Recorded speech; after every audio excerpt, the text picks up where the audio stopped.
Okay, lad, it's movie review time, and today I'm going to talk about a movie that I have a certain affection or fondness for, in spite of the fact that I can't exactly recommend it per se, because I don't think it's good per se,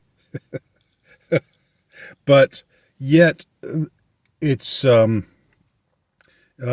it's such an interesting project in so many ways, and it's you know it's like a movie that if it were better, if it were just better, if it were better enough to be good, then it would be just a wonderful thing to have out there in the world. The movie that I'm describing is one that's called Redeeming Love. This is a movie that's based on a novel that was written, it seems, quite a while ago, back in the 90s. It is a work of Christian historical fiction. And it was apparently, amongst evangelical circles, it was huge in its day. And still, sold tons and tons of copies. It was a big, big hit amongst that niche market. It's a historical romance, and supposedly, from what I hear, I've listened in. I'm not in evangelical circles, but I've in investigating this movie and the phenomenon of this movie, I sort of went over and listened to some of what they had to say about it, and apparently it was something that made a big splash, and a ton of evangelical young girls just swooned over this book. They loved it so much, and they of course bought it, in truckloads. I don't know exactly how many copies sold. It's sounding like the millions, tens of millions, something like that. And so it was a big hit amongst this particular niche population. But it apparently also was controversial. And the controversy stemmed from the fact that it had a bit more sensuality in it than you would typically find in a work of Christian historical fiction, even Christian historical romance. You read, a Christian romance novel, about I don't know, a feisty countess who meets up with a virtuous but very handsome cowboy out on the prairies of wilderness, the frontier in the early days of westward expansion, some storyline like that. And from what I hear, there's no good parts in these books, like you find in typical romance novels, where there's sex scenes and descriptions and that sort of the kind of stuff that's normal in that genre. In the Christian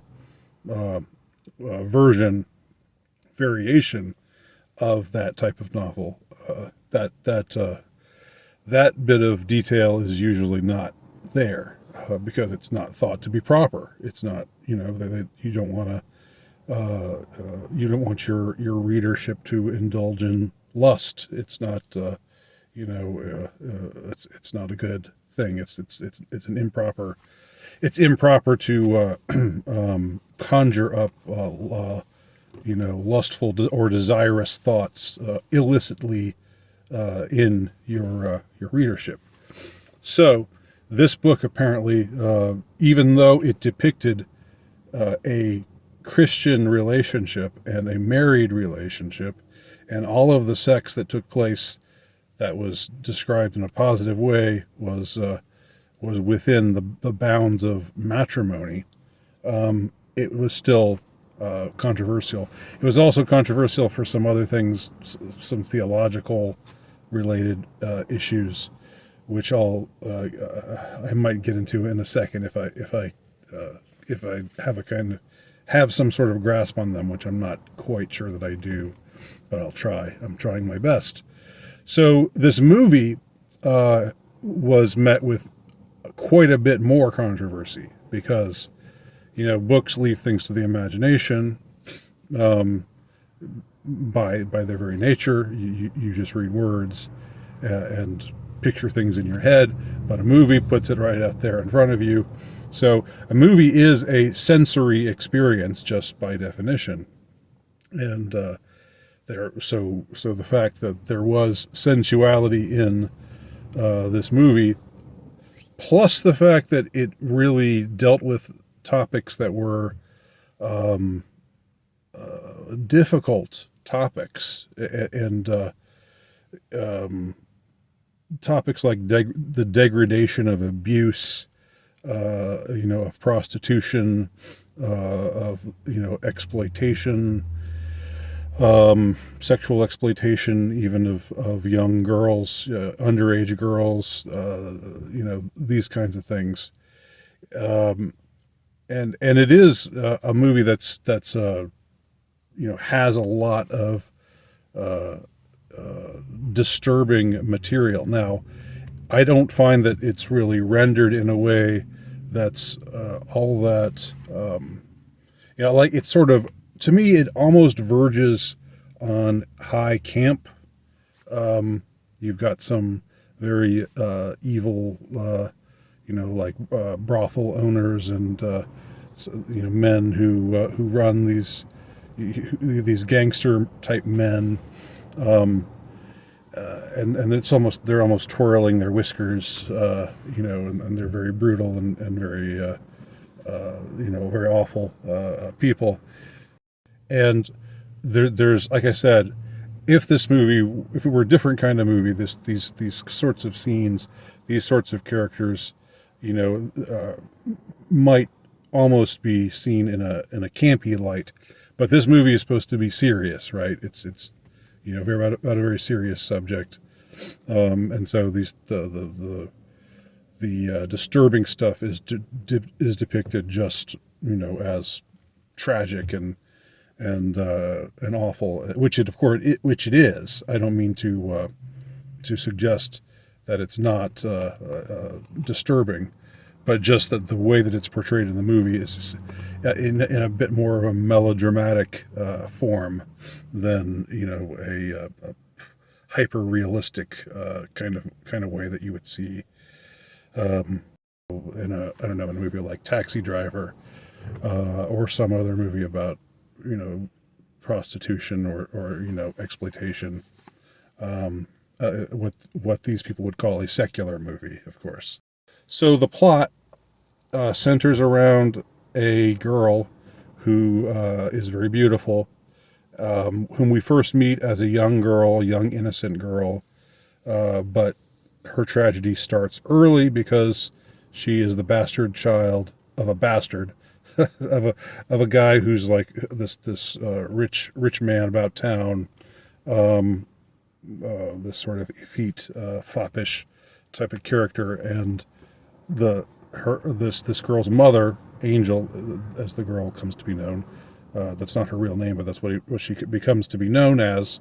Her mother is this guy's side piece, and so he basically ignores her, treats her like she doesn't exist, and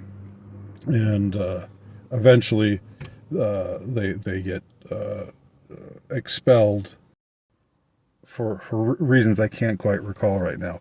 Initially, he was putting her up in a nice house, so she grew up having nice things, but at some point he kicked them out, and so they were out on the streets.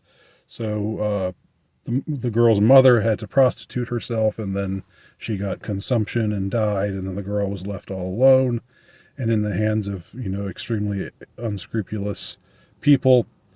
and wound up being sold into sexual slavery at a disturbingly young age. She eventually escaped the exploitative setting in the eastern in the eastern part of the country. I believe it's Boston. She gets away from her sinister pimp, who this guy is sort of like the type of character that I'm talking about that seems to verge on high camp. He's a very tall, extremely handsome guy. Kind of looks like a Hemsworth, one of the Hemsworth boys. But he's ruthless and cold and brutal. And of course, again, in a different kind of movie, there would be some give and take, some sort of a ability for scenery chewing and whatnot. But here, of course, that's not the case. We're just supposed to see him as the bad guy, even though he's larger than life, and it's all very melodramatic. So she runs away and eventually finds her way to the American West, and gets eventually set up in this brothel where she's again under the thumb of unscrupulous people. The madam is exploiting her. The madam's henchman is mean and abusive, but Angel, as she comes to be called, that's the name she chooses for herself. She's beautiful, and so all these horny 49ers who are out in California panning for gold, they come to this town, this typical old Western saloon town of sin, and it's called Paradise, which I think is pretty funny. Paradise, like pair of dice, like you roll dice. Like, it's a center for sin and gambling and whoring and so forth. And but among the people who go who frequent this brothel, she is revered in a way. Men are so taken with her beauty that they gawk at her, from watching her from the window, or the times when she takes a walk down the street, they follow her and marvel at how beautiful she is. But of course, these guys just want to jump her bones. Now, enter the hero. The hero of the story is a dude whose name is Michael Hosea, and he's a farmer, an honest farmer living on his own, scrapping by, but he's got gumption, he's got spirit, he's got drive, and he's an exceedingly virtuous man. In fact, he's somewhat of a Christ figure,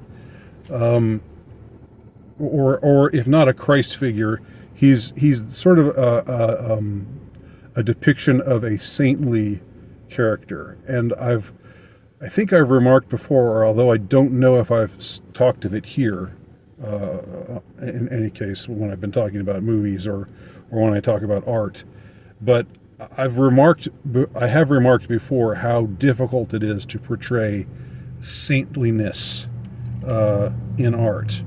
And that's an unfortunate thing, because I believe the saints are real. I believe that saints exist now, that they have existed, and that they will exist in the future. Saints are extremely compelling people. And I think that in the depiction of this character, this man, Michael Hosea, who's named after a prophet, which is significant, we'll see in a second. I think that his character, again, if this were a better movie, he would be a really, really interesting character. As it is, he's not really that compelling. He's a really nice guy, he's kind of endearing, he's kind of boyish, He's got this pluckish spirit. He has a sense of humor, but I don't know. He doesn't seem all that special given that he's meant to be such a special character in the movie. This again, a sort of Christ figure, or just the embodiment of Christian love. So when he sees Angel, he thinks this is the girl I'm supposed to marry, and he believes that God has told him that this is the girl he's supposed to marry. So he pays for a visit with her, and she thinks that he's just another guy who wants to sleep with her, and she puts on this the typical behavior that she projects in the brothel setting. You can do with me what you like, mister, that and all that kind of thing. But he says, no, I don't want to do that kind of thing. I want to marry you. And she laughs him off. And he leaves, he pays, but doesn't do anything. Comes back a couple more times, pays each time, and again, just entreats her to come away with him and be his wife. But she refuses. At this point, she's embittered about her own life situation. She doesn't really, she feels betrayed by God. She feels like God has let her down and let all these terrible things happen to her in her life and the people that she loves, like her mother. She rejects him. She rejects his call at first, but eventually, after suffering some abuse at the hands of the madam and her brutal henchman, she agrees to go away with him, and he takes her away to his farm and nurses her back to health. But she's always like, I'm just going to stay until I pay off my debt. She feels like, okay, I'm indebted to him. He saved me. He's a nice guy. But this being a wife thing, that's not for me. But through a course of events, and I'm shortening things considerably now because I want to bring this commentary to a close, this video to a close.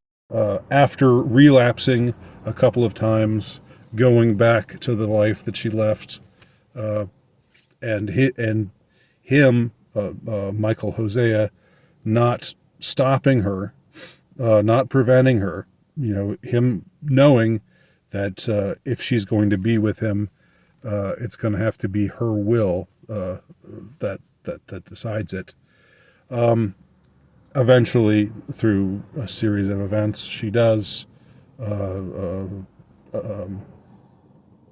accept his love, and she becomes his wife and the mother of his children.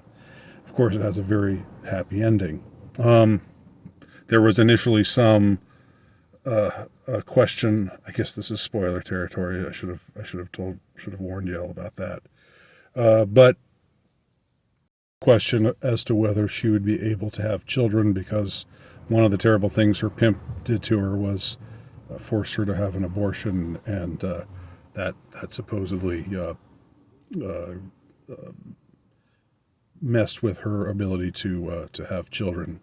But she's able to. So of course, we see God's work.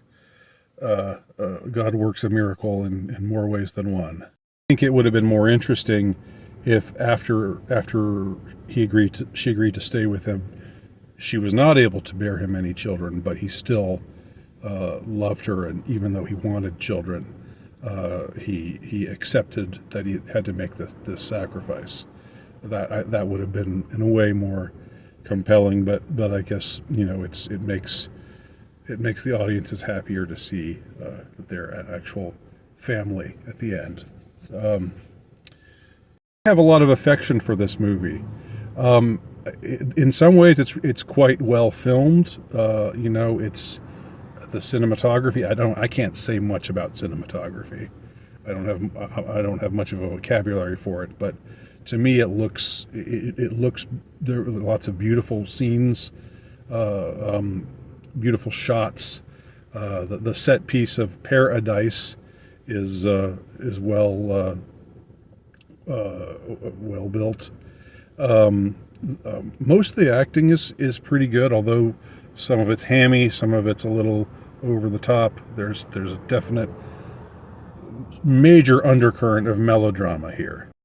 In the book of Hosea, God commands the prophet Hosea to marry a woman who later cheats on him and is frequently unfaithful to him, but he stays with her because God commands it.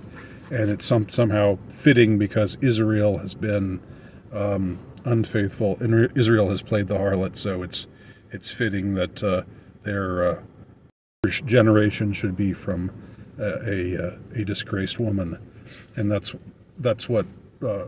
how Hosea is obedient to God, even though it comes with his own cuckoldry and subsequent humiliation. So that's the sort of connection that the book is making for the biblically literate. And as I was saying before, I have a lot of affection for this movie, and I